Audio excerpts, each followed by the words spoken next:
And I'm joined now by Doug Song. He is the co-founder and president of the Song Foundation. So good to have you here. And Khalilah Burt Gaston, executive director of the Song Foundation. So good to talk to you again. So Doug, I want to start with you. You know, this whole conference, right, we're talking about an innovation economy.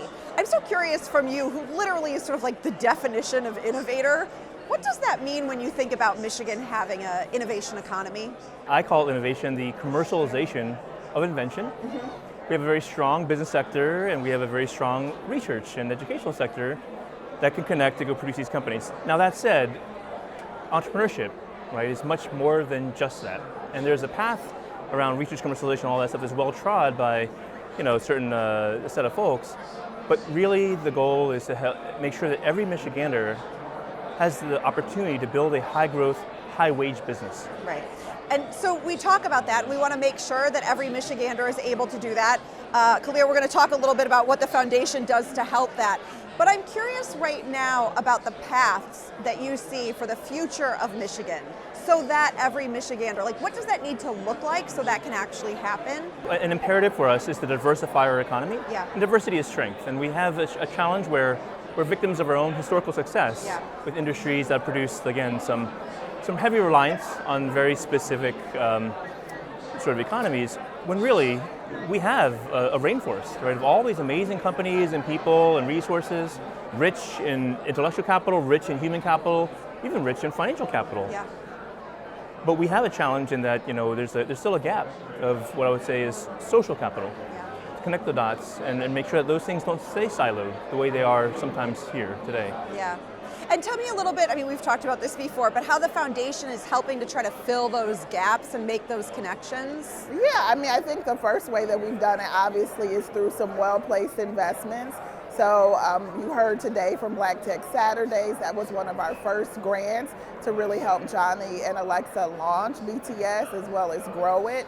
But a part of what we've also been doing is really working to demystify tech. I do think that a lot of people, whether you're in government or you're in philanthropy or even education, don't understand what tech is, don't really understand the pathways and how we get from where we are now to where we need to be as a state. And how we make it inclusive. Like That's we've talked about this too, how we make sure that there's a quality angle to all of this, which I know is something that the foundation really works towards as well. We really believe that we need to make more pie in Michigan.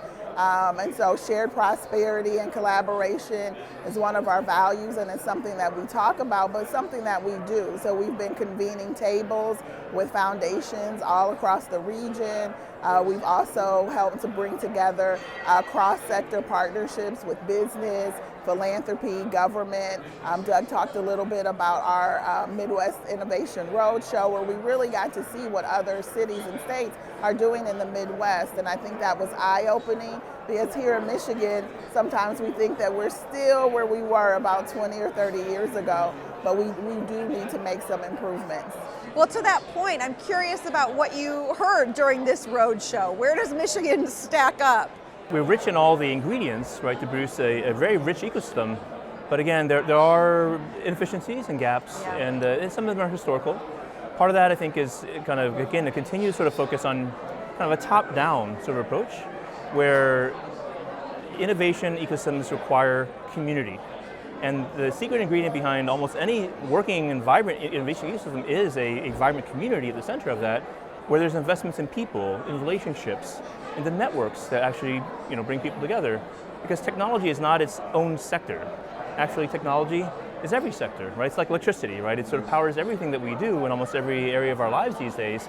And if we don't take the time to enable folks, right, to be able to wield those tools, right, of change and of opportunity, then technology will shape society instead of vice versa. And we need technology to work for people. We need an economy that works for people. So you said sort of top down. Do you think folks at the top understand or hear that message that community does need to be more involved? I think a part of it is really helping to bring people together that otherwise wouldn't be in rooms together, right? And so you have community leaders, you have business leaders, you have investors who are all talking, whether that's sharing a meal together or going over a trip. I think that's really important, and that's some of the social capital and social networking that doesn't happen as much as we need it to here in Metro Detroit.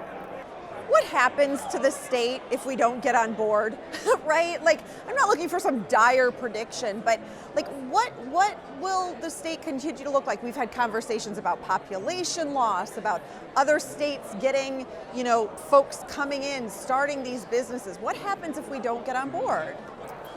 Well, I have a 13-year-old daughter who says that living in Michigan is like watching a dinosaur become extinct.